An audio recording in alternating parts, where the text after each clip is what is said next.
Hey guys, it's Schwell here doing a quick video as promised.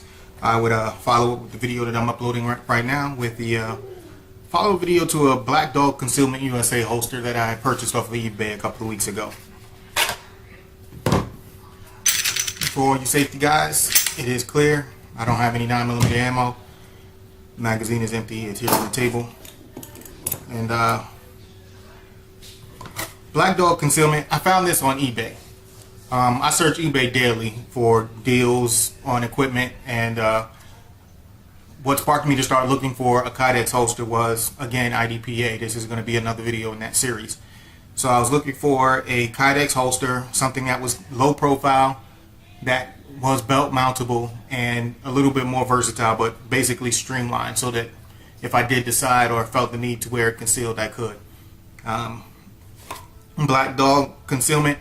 If you do a search on YouTube, there are quite a few reviews, and this particular holster cost me $49.95 shipped, and it fits the M&P 9 and the M&P 40. They're pretty much the same gun. They fit quite well. Now, one of the things that I wanted to address when I did this video, the one thing that I wanted to get when you guys get these, if you happen to order one from BlackDog Concealment and you get it, first thing you're going to want to do is put your firearm in it to test fit it. And I did. I did just that. This came in yesterday. Got the gun, put the gun into the holster, and could not get the gun out of the holster. No matter what I did, no matter what kind of leverage I got, I couldn't do it. I put it on the belt. I could not get the gun off. So in the package came a piece of paper with instructions on how to make adjustments on making it tighter or looser as needed. And looking at those adjustments, or looking at that paperwork, it just told you points where you needed to apply heat, either from a blow dryer set on high or a heat gun set on low. And I followed those instructions, and within 2 or 3 minutes of adjustment, I was able to get it in and out with enough tension that I felt comfortable using it for IDPA, because again, for competitive shooting, you don't want it to be able to fall out when you're running around, or you're going from stage to stage, or just doing a lot of activities. Same thing with the concealed holster. You do not want it to be a loose fit where the firearm can be easily removed or fall out during normal processes such as getting in and out of vehicles. Very low profile, very slim and sleek. When it, I'm quite girthy, juicy, and when I'm wearing this, it is right up against my side, and it feels great. I ordered it with a high sweatband, and it works out perfectly fine against a t-shirt and against bare skin. I'm going to show you a couple of things here. The belt loops are made out of Kydex as well, but the Kydex that are used for the belt loops are slightly thicker and stiffer than the Kydex that was used for the actual holster part. It's not as forgiving. Very stiff and very strong, and I feel that it will secure the holster to the belt quite well without any worries of it breaking or anything like that. They do suggest that when you get these holsters and you have them set up the way you want them set up for cant, no cant, that you take the screws and you add some blue Loctite to the screws. Now, they recommend blue because blue allows you to make adjustments later if needed. Now, what I did was, when worn, this is the front loop and this is the rear loop. I took the rear loop and lowered it down one position.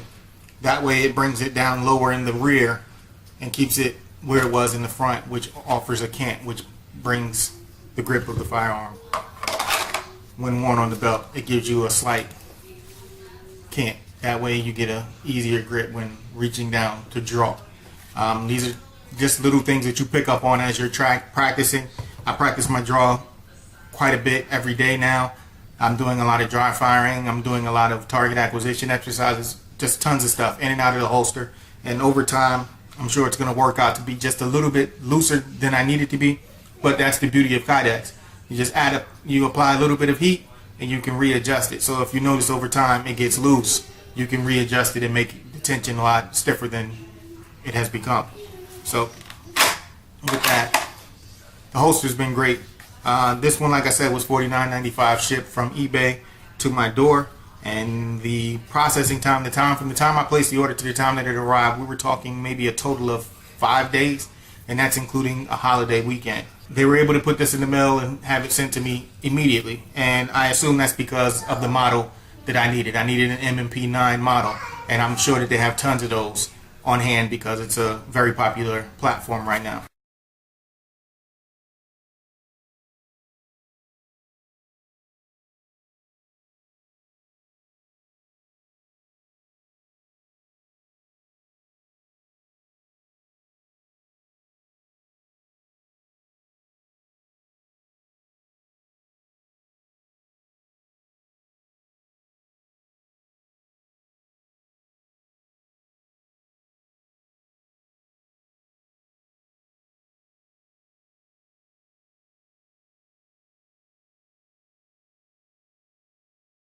That's something I wanted to show you guys. This is the typical belt that I wear on a regular basis, gun or no gun. This is something that I wear every day. This is a Perry Ellis gun, and I mean a Perry Ellis belt that I purchased from Marshalls. It was like $12.99. Very thick leather belt, and it's reversible, but it's thick. So it's about a 1.5 inch wide belt, but it's a very thick leather. So it's very stiff, and this is what I used for my first IDPA match. And that's because I haven't had a chance to invest, or I haven't decided on which belt platform or which belt I wanted to run for competitive shooting. So I just used what I had, and this belt has worked out perfectly well so far. Now, one of the things I wanted to show you, when you're dealing with a stiff belt such as this one, and a holster with angles as sharp as this one,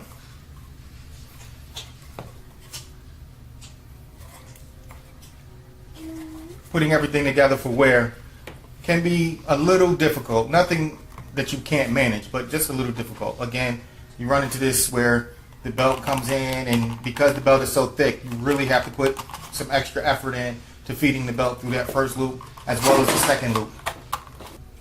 Once you get it through the second belt loop, you can feed it through, and again, it still takes quite a bit of effort, but it's manageable. You're able to get it done. Now, I want to stand up and show you guys the fit, but I don't have a belt on, so my pants will probably fall down. So just give me a second, and I'll adjust the video so you guys can see what we're working with. Alright, for my wear, I go through the first loop on the belt, and this is pretty standard on most of the pants and shorts that I wear. And then I feed the holster through.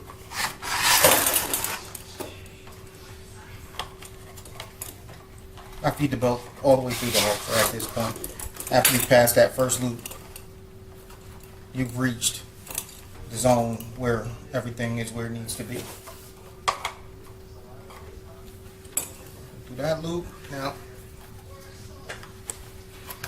this is the fit with it, with just a t-shirt on under a regular t-shirt, and there it is. It's not digging into my side. I have complete movement, and it's very snug. There's no gaps here. It's where it needs to be. It's not going anywhere. There's no unnecessary movement here, and if there was a little bit, all you would have to do is tighten your belt just a tad bit, and you'd be fine. Now, this is ideal for competitive shooting because it's holding the holster right where it needs to be. The holster is right up against the body, and when you reach down, it's right where you want it to be, right where you expect it to be. There's no movement, there's no nothing, and there's your draw. Okay? And then it's easily put back. I mean, the fact that you can feel the holster up against your body means a whole lot. You don't really have to look down to feel where you're going to reholster, which is something that I ran into at my first classifier. I had to look down to get it into the holster that I was using for that event. Now, this is a different gun, a different setup, but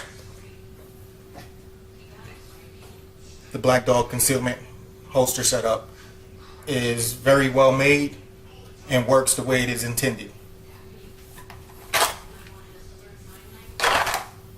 Again, just to show you now, if I wanted to wear it as a concealment holster, it works.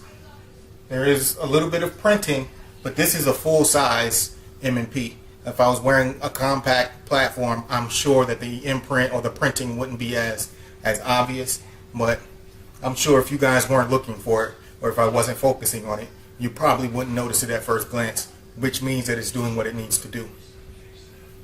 Now, I'm a t-shirt and short kind of guy, So this is what I would typically wear out of the house.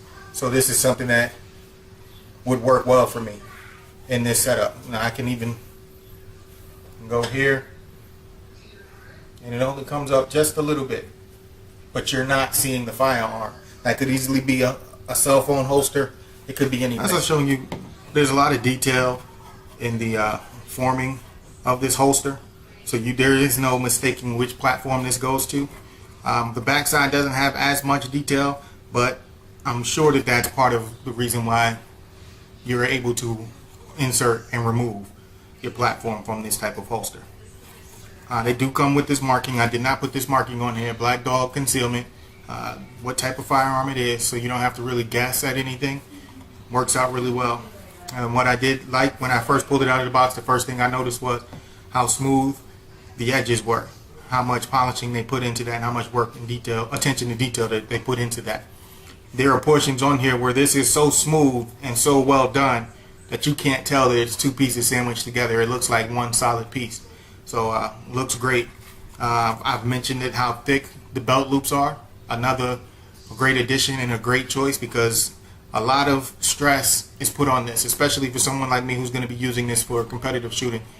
The repetitive nature of drawing and reholstering, it's going to put some stress on these points.